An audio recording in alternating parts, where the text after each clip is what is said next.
Good morning बच्चों। आज हम अनेकार्थी शब्द पढ़ने जा रहे हैं। अनेकार्थी, जैसा कि इसका नाम है, एक शब्द और अर्थ अलग अलग। जिन शब्दों में से हम कह सकते हैं कि एक से अधिक अर्थ होते हैं वो अनेकार्थी शब्द होते हैं।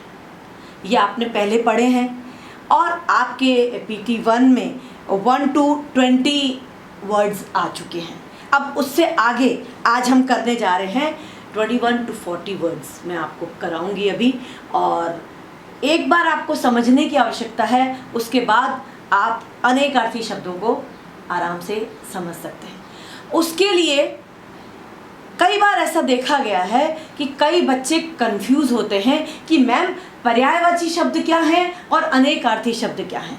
अनेकार्थी भी उनको वही लगते हैं तो पर्यायवाची भी उनको वही लगते हैं। ठीक है, तो चलिए पहले हम थोड़ा सा एक छोटा सा उदाहरण के थ्रू आपको बताते हैं कि पर्यायवाची कैसे अनेकार्थी से अलग होते हैं। तो आइए हम देखते हैं। जैसे इसमें मैं एग्जाम्पल ये देती हूँ कि मैं अपनी बेटी का उदाहरण देती हूँ, है ना। मेरी बेटी का घर वालों ने नाम रखा प्रतीति। ठीक है, ठीक है, ये घर वालों ने नाम रखा, घर वालों की तरफ से था। ठीक है, समझ में आया आपको। अब मेरे घर वाले उनको प्रतीति कहते हैं। इस व्यक्ति को, जो मेरी बिटिया है, उसको मेरे घर वाले प्रतीति कहते हैं। अब आगे हम चलते हैं।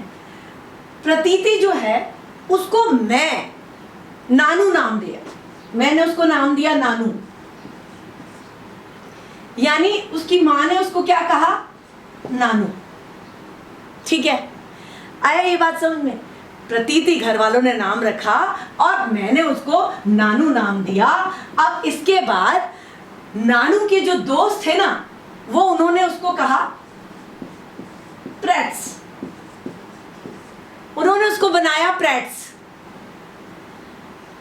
अब ये प्रेट्स, ये नानू, ये प्रतीति, ये इसके दोस्तों ने इसको नाम दिया प्रेट्स। ठीक है बच्चों, किंतु ये क्या थे, तीनों एक ही जने हैं। यानी ये तो आपका हो गया पर्यायवाची के उदाहरण। ठीक है, समझ में आ गया। अब आपको समझ में आया, ये सारे प्रतीति, नानू और प्रेट्स एक ही व्यक्ति हैं, एक ही व्यक्ति है। इसी तरह मैंने दूसरा उदाहरण दिया फूल का। एक ने फूल को कहा कुसुम, एक ने कहा प्रसून,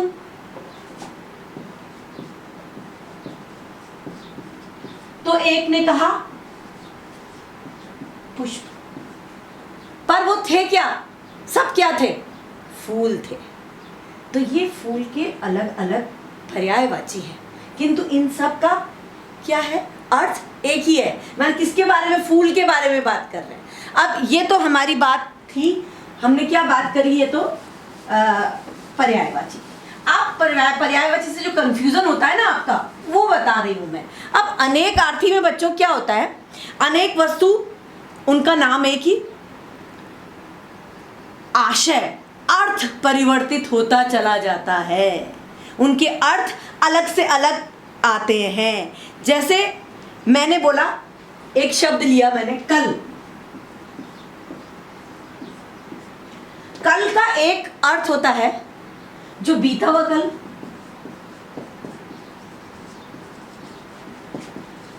ठीक है, एक था बीता हुआ कल, ये एक कल हो गया। एक कल आने वाला,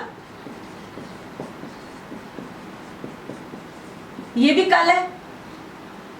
ठीक है, और एक कल का मतलब होता है मशीन,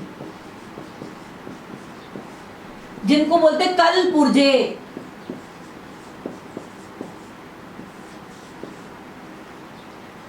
पर बच्चों, इन तीनों का अर्थ कल है, पर इन तीनों का अर्थ भिन्न भिन्न है। एक तो आने वाला बीता हुआ कल हो गया, एक आने वाला कल हो गया, और एक हो गया कल से कल पुर्जे। एक ही व्यक्ति के लिए नहीं बोला जा रहा है, ये चीजें अलग अलग हो गई।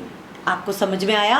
ये उदाहरण यही होता है बेटा, अनेकार्थी शब्द जो शब्द एक से अधिक अर्थ को प्रकट करते हैं, प्रदान करते हैं, अलग अलग होते हैं, वो अनेकार्थी शब्द है। सिंपल सी बात है। तो इसको पर्यायवाची से आप कतई कंपेयर नहीं करेंगे, बिल्कुल अलग अलग दोनों चीज़ें। पर्यायवाची अलग है और अनेकार्थी शब्द अलग हैं। अब मैंने आपको बता दिया, इस समझ में आ गया। तो चलिए अब हम आगे पढ़ते हैं। क्या पढ़ते हैं? अनेकार्थी शब्द। तो अब आप सभी अपनी अपनी पेंसिल्स निकाल लीजिए और उसमें 1 to 20 तक हमारे हो चुके हैं और 20 से 21 to 40 हम आगे करने जा रहे हैं। तो आप मेरे साथ साथ पढ़ेंगे, देखेंगे मैं उसके बारे में आपको क्या समझा रही हूँ, ये सब आपको पता लगेगा। और हम आगे पढ़ते हैं। पेज नंबर 61 पे आइए आप सभी लोग, और 61 से हम स्टार्ट करते हैं अनेकार्थी शब्द। जैसे कि मैंने क्या बताया, जो शब्द एक से अधिक अर्थ प्रदान करते हैं उन्हें हम अनेकार्थी शब्द कहते हैं। जैसे पत्र के पत्र को हम पत्र तो बोल रहे हैं, पत्ता भी बोलते हैं, चिट्ठी बोलेंगे, पंखा, पंख, ये भी पत्र होते हैं। लेकिन अगर मैं पंख कहूंगी तो कोई जरूरी नहीं है आप पंख के उसमें पर्यायवाची के अंदर नहीं घुस रहे हो। ये है पत्र के अनेकार्थी शब्द, अलग अलग, बहुत सारे अलग अलग नाम होते हैं, उनके अलग अलग अर्थ होते हैं, इसलिए उनको अनेकार्थी शब्द के रूप में जाना जाता है बच्चों। तो आइए, हमारा पहला नंबर था अधर। अधर निचला होठ और अंतरिक्ष दोनों को कहा जाता है। अली, अली का भंवरा भी होता है, कोयल भी होता है। देखिए कुत्ता, वो भी अली कहलाता है। मदिरा और बिच्छू, ये भी अली के रूप में प्रयोग होते हैं। अमर, देवता, शाश्वत, न मरने वाला। ठीक है, मेरे साथ साथ चलेंगे, है ना। जो ये मैं आपको दोहरान भी कराती जा रही हूँ, मैंने इधर पहले ही आपको लिखा है। PT1 का भी है, इधर देखिए PT1 भी है, तो और टर्म 1 भी है। टर्म 1 के आगे वाले में अभी आपको समझा देती हूँ। PT1 वाले आप कर चुके हैं, लेकिन एक बार दोहरान कराते हुए एक दृष्टि उन पर डालते हैं। नंबर 4 अंकन। अंकन वर्ड बच्चों लिखना, कोई चित्र का अंकित करना, और अंकन मतलब गिरना, गिरना भी एक वर्ड अंकन के लिए आता है। अर्घ, अर्घ मतलब किसी को, कोई पूजनीय को कुछ आप चढ़ाते हो, वो आप अर्घ कहलाता है। बहुमूल्य भेंट, बहुमूल्य जो बहुत बहुमूल्य होता है वो भी अर्घ कहलाता है। इसके अलावा भेंट देने योग्य जो किसी को चढ़ाया जाता है, जैसे कि मैंने अभी बताया, उसको भी आप अर्घ के रूप में डालते हैं। जो इसके अलावा आप ये कह सकते हैं कि पूजा करने योग्य या पूजा में देने योग्य, वो चीज़ भी अर्घ है। ठीक है बच्चों। अब आते हैं हम अंध। अंध का मतलब होता है जो किस सेंस में आ रहा है? अंध मतलब नेत्रहीन, जिसके नेत्र नहीं है, उसको आप अंध में डाल सकते हैं। या जो असावधान है, जो सावधानी नहीं बरतता, अरे अंधा है क्या बोलते हैं ना, तो उसके लिए भी, असावधान व्यक्ति के लिए भी अंध शब्द हम यूज करते हैं। इसके अलावा जो मूर्ख व्यक्ति होता है, अंधा है, बुद्धि का अंधा है, वो मूर्ख को भी हम अंध के रूप में डालते हैं। और उसी तरह उन्मत्त एक वर्ड आया है, वो भी हम अंध के लिए डालते हैं कि वो अपने इतना उन्मत्त है, अपने नशे में इतना धुंध अंधा हो गया है, उन्मत्त। तो ये सारे के सारे वर्ड अनेकार्थी हैं अंध शब्द के। अब आते हैं अक्षर।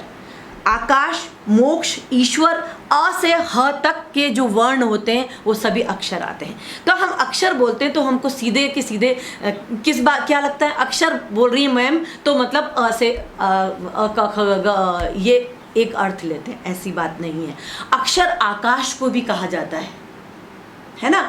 और मोक्ष, जहाँ पर अक्षरधाम, आपने शब्द सुना होगा, अक्षरधाम, जहाँ मोक्ष प्राप्त होता है, जहाँ मरघट होता है, जहाँ शवों को जलाया जाता है, वहाँ भी मेंशन होता है, ये नाम लिखा रहता है अक्षर, जिसको मोक्ष की श्रेणी में लेते हैं। ठीक है, एक तरह से अक्षर जो है वो ईश्वर है, पर उसको ईश्वर कहेंगे पर उसको देवता नहीं कहेंगे, ये ध्यान रखेंगे। ठीक है। अंबर, अंबर का अर्थ भी बहुत चीज़ों में होता है। वस्त्र, आकाश, बादल, और एक प्रकार की सुगंध, एक विशेष सुगंध होती है जिसको अंबर के नाम से जाना जाता है।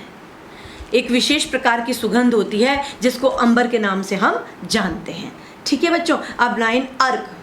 अर्क का मतलब होता है आग का पौधा या सूर्य का रस। सूर्य का रस क्या होता है? सूर्य का रस, सूर्य से टपकने वाला जो तेज होता है वो अर्क के नाम से जाना जाता है। अनंत। अनंत विष्णु, अंतहीन, आकाश, अविनाशी, ईश्वर। अगेन देखिए यहाँ अनंत के कितने अनंत रूप किसको मानते हैं? ईश्वर को, यानी विष्णु को। अंतहीन है, जिसका कोई अंत ही नहीं है, जिसको कोई अंत कर ही नहीं सकता। ठीक है। अब हम आते हैं 11 नंबर पे, अंतर। अंतर मतलब डिस्टेंस, दूरी। एक अंतर ये होता है, एक अंतर होता है हृदय। अपने हृदय को भी हम अंतर कहते हैं। इसके अलावा हम व्यवधान को भी अंतर कहते हैं, अंतर की श्रेणी में रखते हैं अनेकार्थी। अर्थ। अब देखिए अर्थ का क्या मतलब है। अर्थ का मतलब एक अर्थ तो धन, एक अर्थ मतलब जो आप बोल रहे हैं, एक अर्थ कि इसका अर्थ बताओ, इस कविता का अर्थ, तो मतलब व्याख्या, आप उसकी व्याख्या कर रहे हैं। एक अर्थ होता है यहाँ आने का क्या अर्थ था तुम्हारा, यानी प्रयोजन, कारण, जिसको हम बोलते हैं। ठीक है। इसी प्रकार अग्नि, आग, पाचक शक्ति, पूर्व तथा पश्चिम के बीच का कोण, ये सब अग्नि शब्द के लिए प्रयोग में लाते हैं। ठीक है बच्चों। अब 14 नंबर पे हम आते हैं अद्वैत। अद्वैत का मतलब होता है एकाकी या अनुपम। अद्वैत का मतलब होता है एकाकी या अनुपम, है ना। और आँख तो आप जानते हैं, आँख के कितने हैं, नेत्र, नज़र, विचार, परख, ये सब अलग अलग होती है। कृपा दृष्टि भी बोलते हैं, भगवान अपनी कृपा दृष्टि यानी आँख हम पे लगाए रखना। ठीक है। और इसके अलावा आँख का संतान भी एक वर्ड होता है जो कि बहुत रेयर यूज़ होता है। ठीक है। आकाश, नभ, शून्य और स्थान। आकाश होता है जो नभ भी कहते हैं आप, जो गगन, और वो तो पर्यायवाची में चले जाओगे। यहाँ पे एक वर्ड उसका नभ लिखना है, यानी एक पर्यायवाची लिखने के बाद फिर और क्या दूसरा कहते हैं, शून्य, स्थान, ये इस प्रकार। अब यहाँ पे दो वर्ड, एक अग्नि पढ़ा था, एक आग भी आ गया है। तो अग्नि और आग अलग अलग तरह से प्रयोग में लाए जाते हैं। एक तत्सम शब्द है, एक तद्भव शब्द है, तो उनके भी अलग अलग अर्थ होते हैं बच्चों। अभी जो अग्नि मैंने बताया था वो अपना तत्सम शब्द था, संस्कृत निष्ठ शब्द था। आग यहाँ आएगा तो अग्नि, उस आग को अग्नि कह सकते हैं। और हम कहेंगे जलन, इसको आग लग गई, इसको तो आग लगी रहती है, जलन, है ना। प्रेम की भी अग्नि होती है, प्रेम की आग लगी है उसको, है ना। इसके अलावा ईर्ष्या बहुत है, और बहुत ज़्यादा जो गर्म चीज़ होती है उसको भी हम अग्नि के अंदर शामिल करते हैं। अब है आदि। आदि का मतलब होता है बच्चों प्रारंभ, है ना। तो आदि का एक तो होगा आदि, प्रारंभ एक होता है। आदि कौन है? आदि ईश्वर होता है, परमेश्वर होता है। और आदि कहते हैं ना, वगैरह वगैरह वगैरह, तो एक वर्ड उसके लिए वगैरह भी आता है। ठीक है। आदर्श, देखो ये नंबर 20 पे हूँ मैं। आदर्श, व्याख्याता। आदर्श कौन को में किस किस श्रेणी में, आदर्श के अर्थ कितने श्रेणी में होते हैं? व्याख्याता, दर्पण, जिसका अनुकरण किया जा सके, ये आदर्श है। आदर्श वो होता है जिसका अनुकरण किया जा सके। ठीक है। अब आते हैं 21, यानी ईश, यानी फिर ईश कौन है? स्वामी, राजा को ईश कहेंगे, या शिव, जिसको हमने ईश के मतलब देवताओं का भी देवता कहा है ना, और ईश्वर। ठीक है। अब टर्न कीजिए पेज नंबर 62 में पढ़ा रही हूँ मैं। अब यहाँ आइए आप। इष्ट का मतलब होता है बच्चों वांछित और पूजित। जो व्यक्ति वांछित है, आपको चाहिए, जिसकी आपको ज़रूरत है, और जो पूजित है वो इष्ट है आपका, जो आपका भला करता है। इंद्र।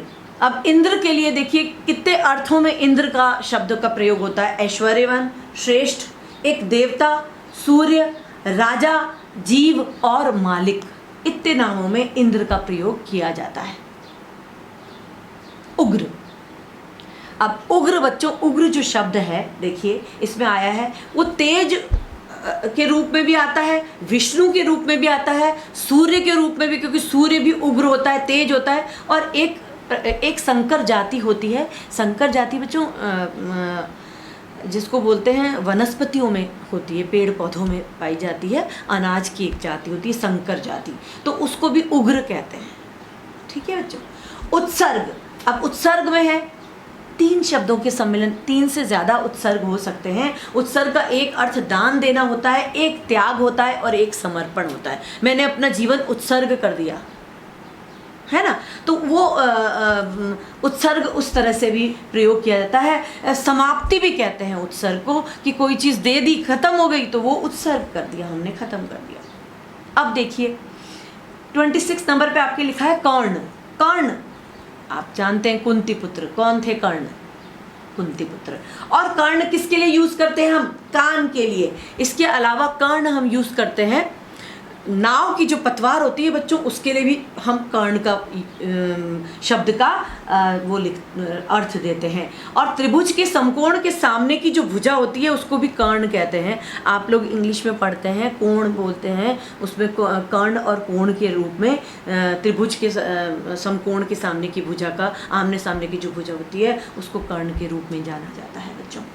कृष्ण, कृष्ण से अर्थ एक तो अपना श्याम सुंदर मुरली मुरारी है कृष्ण, है ना, कृष्ण भगवान है। और एक कृष्ण से वो उसका रंग कृष्ण था। कृष्ण यानी रंग से आता है काला रंग। काला रंग को भी हम अनेकार्थी में, इसका कृष्ण का अनेकार्थी होता है काला। ठीक है बच्चों। कनक, देखिए बहुत इंपॉर्टेंट शब्द है कनक। एक कनक होता है सोना, स्वर्ण, वो होता है कनक। और एक कनक होता है धतूरा। धतूरा एक ऐसा फ्लावर होता है जो शिव जी को चढ़ाते हैं अपन पूजा में। आप आग तक वो होता है पेड़, उसका फल जो होता है वो धतूरा होता है, और उससे नशे की चीज़ें बनाई जाती हैं। ठीक है, धतूरा भी होता है। और एक कनक जो होता है वो हम अन्न को कहते हैं जिसका नाम है गेहूँ। जिसके गेहूं जो होता है उसको भी हम कनक के समान, सोने के समान मानते हैं, कनक कहा जाता है। अर्थ अलग अलग किस किस तरह से प्रयोग हो रहे हैं वो मैं बता रही हूँ। कर, कर का मतलब होता है एक तो कर, ये मेरे हाथ में कर, हाथ। एक होता है सूंड, कर। और एक होती है टैक्स देना, कर, इनकम टैक्स दिया आपने, कर चुकाना, उसके तहत पे कर आता है ना। और एक कर होता है, कर मतलब करना, क्रिया, है ना। तो इस प्रकार कर के अलग अलग अर्थ होते हैं। एक कर का अर्थ हम सूर्य की किरण जो होती है उसको भी हम कर के अर्थ में लेते हैं बच्चों। ठीक है, अब इसी प्रकार नंबर 30 पे आइए। कल, कल का मतलब होता है कलरव। रव मतलब पक्षी, कल मतलब शोर। तो कल को हम एक तो मैंने आपको अभी बताया था, कल बीता हुआ, कल और बुध, ये बताया था। कल का एक अर्थ और होता है बेटा, कल का मतलब होता है शोर। वहाँ बहुत कलरव था, चिड़ियों का शोर, उसको कलरव कहेंगे। मधुर स्वर को भी कल कहते हैं। वो उसका नदी का कल कल छल छल करता हुआ जल जो आ रहा है, कल कल उसका बहना जो है वो कल बड़ा मधुरता से बह रही है वो, इसलिए कल कल कल कल कल का वर्ड दिया जाता है। और इसके अलावा मैंने अभी यहाँ बताया था आपको, कल का मतलब मशीन भी होती है, बीता हुआ कल भी होता है, और आने वाला समय भी कल के रूप में प्रयुक्त किया जाता है। अब 31 में कलश, देखिए कलश वर्ड है जिसको घड़ा, चोटी, सिरा, मंदिर के ऊपर की चोटी, उसको भी कलश कहते हैं। मंदिर आदि का जो शिखर होता है वो कलश के नाम से जाना जाता है। अब काम, देखिए बच्चों, काम, काम इच्छा, काम कार्य के लिए भी आपकी इच्छा हुई काम करने की, काम हुआ वो कार्य। और वासना शब्द के लिए भी आता है ना। और कामदेव जो थे हमारे जो देवता थे, उनका नाम था कामदेव, है ना। उनके नाम से भी काम को जाना जाता है। और काम का मतलब व्यवसाय भी होता है, और काम का मतलब नौकरी भी होता है। नौकरी पेशा व्यवसाय में आया। कारीगरी, कामगार कहते हैं, कामगार, वो कामगार है, यानी कोई भी कारीगर को कामगार कहते हैं। तो काम वर्ड उनके लिए भी प्रयुक्त किया जाता है। काल, मैंने बताया आपको, काल का मतलब होता है समय, है ना। कौन सा काल चल रहा है, भूतकाल, भविष्यत काल और वर्तमान काल। काल के अलावा एक काल होता है मृत्यु बच्चों, कि उसका काल आ गया, तो उस वर्ड के लिए हम मृत्यु का शब्द करते हैं। और काल आने दो यानी अवसर आने दो, मौका, मौके के लिए भी हम काल का प्रयोग करते हैं और अकाल के लिए भी हम काल का प्रयोग करते हैं। इसी प्रकार शिव का एक नाम है, उनको भी हम काल के नाम से जानते हैं। इसके अलावा एक मृत्यु के देवता हैं यमराज, उनको भी हम काल के नाम से जानते हैं। और व्याकरण का एक मैंने बता ही दिया आपको, व्याकरण का एक भाग भी होता है काल। ठीक है। कुंजर, कुंजर जनरली हम हाथी को प्रयोग करते हैं, लेकिन बच्चों सिर्फ कुंजर हाथी ही नहीं होता, बाल को भी कुंजर कहा जाता है। इसी प्रकार खग, खग मतलब पक्षी। अब खग किस किस को कह सकते हैं? बाण को, गंधर्व को कह सकते हैं। आकाश, आकाश के अलावा सारे चारों तरफ, सूर्य के चारों तरफ जो ग्रह घूमते हैं ना बच्चों, वो भी खग कहलाते हैं। खग दशा चल रही है, खग गोचर, है ना। इस प्रकार इसी तरह जैसे खग होता है वैसे ही होता है खर। खर, आपको पता है रावण का भाई था खर दूषण, है ना। तो एक खर दूषण राक्षस का नाम भी है। तो खर का मतलब तेज भी होता है, तो खर का मतलब गधा भी होता है, गधे को भी खर कहते हैं। और खर को एक तो गधा होता है और एक गधे से दूसरी एक वैरायटी होती है गधे जैसी, जिसको बोलते हैं खच्चर, उसको भी हम खर कहते हैं। इसके अलावा जो टाइट चीज़ होती है सख्त, उसको भी हम खर कहते हैं। और कौवा जो होता है एक पक्षी, उसको भी खर कहा जाता है, ये ध्यान रखना। इसके अलावा अशुभ बेला जो होती है, अशुभ समय जो होता है, उसको भी बच्चों खर कहा जाता है। और खर जो एक पक्षी और भी होता है बगुला, बगुले के लिए भी खर शब्द का प्रयोग होता है बच्चों। इस तरह बहुत अलग अलग होते हैं। खट्टा, खट्टा, तिनका, ये सब खर के होते हैं। खर के बहुत, उसने खरपतवार, पतवार के साथ उसको जोड़ा, खरपतवार जोड़ के मतलब घास फूसों से जोड़ के बनाया उसको। ठीक है। इस प्रकार खर के बहुत सारे अनेक अर्थ होते हैं, अनेक अर्थी होता है वो। ठीक है बच्चों, आगे चलते हैं। खाना, खाना जगह, घर, स्थान, भोजन, डसना, कष्ट देना, घूस देना, सहन, ये सारे चीज़ें खाने के अंतर्गत आती हैं। ठीक है। गति, गति का मतलब होता है मोक्ष को प्राप्त होना। ठीक है बच्चों, उसकी गति हो गई यानी मोक्ष को प्राप्त हुआ। उसकी चाल ऐसी है, उसकी गति, कछुआ धीरे धीरे चलता है, उसकी गति है। इसके अलावा उसी गति को हमने दशा के रूप में, स्थिति के रूप में भी देखा। तो ये तीन शब्द हमने गति के अर्थ में अलग अलग दिए, मोक्ष, चाल और दशा। ग्रहण, अब लास्ट ये ग्रहण शब्द है 39 नंबर। ग्रहण करना, एक तो कुछ चीज़ लेना, मैंने भिक्षा ग्रहण की, मैंने चीज़ ली, और एक ग्रहण का मतलब उस पर दोष लग गया। और इसी तरह सूर्य ग्रहण और चंद्र ग्रहण, जैसे कि अभी थोड़े दिन पहले चंद्र ग्रहण हुआ था, उससे पहले सूर्य ग्रहण हुआ था, ये भी ग्रहण के अंतर्गत आता है। अब देखिए बच्चों, लास्ट हमारा वर्ड है गुरु। ये बहुत जरूरी है कि गुरु किस किस चीज के लिए प्रयोग में लाया जाता है। गुरु अनेकों अर्थ के रूप में प्रयोग लाते हैं। गुरु का मतलब हमेशा होता है श्रेष्ठ। एक अर्थ होता है गुरु मतलब श्रेष्ठ, जो श्रेष्ठ है वो गुरु है। बड़ा, अरे यार आपने मुंबईया पिक्चर में देखा होगा, गुरु बना देते हैं उसको, गुरु, ये गुरु फलाना, गुरु और फलाना ऐसे करके नाम रख देते हैं। ये गुरु था, ये गुरु था, वो तो मेरा गुरु है ना। तो इस तरह जो गुरु शब्द होता है ना, उसमें बहुत भार होता है, इसलिए उसको भारी भी कहते हैं, भारी। और इसके अलावा अध्यापक तो होता ही है गुरु, मैंने आपको बताया। और इसके अलावा जो आपकी सीखने वाली चीज़ है, 2 मात्राओं वाला जो वर्ण होता है, उसको भी गुरु कहते हैं। लघु गुण गुरु, ऐसे हम उसकी जब चौपाइयाँ आगे जाएंगे तो हम आगे इसमें 10th क्लास में जाके हमको ये लघु और गुरु समझ में आएगा। ये लघु है और ये गुरु है, तो गुरु उस सेंस में भी हम गुरु को लेते हैं। तो बच्चों, ये आपकी 40 जो हैं अब वर्ड अनेकार्थी समाप्त होते हैं। और ये हमारा जो दोहरान कार्य है वो हमारा PT1 का भी है और T1 टर्म 1 का भी मैंने आपको पूरा करा दिया है। आशा करती हूँ आपको अनेकार्थी शब्द समझ में आ गए होंगे।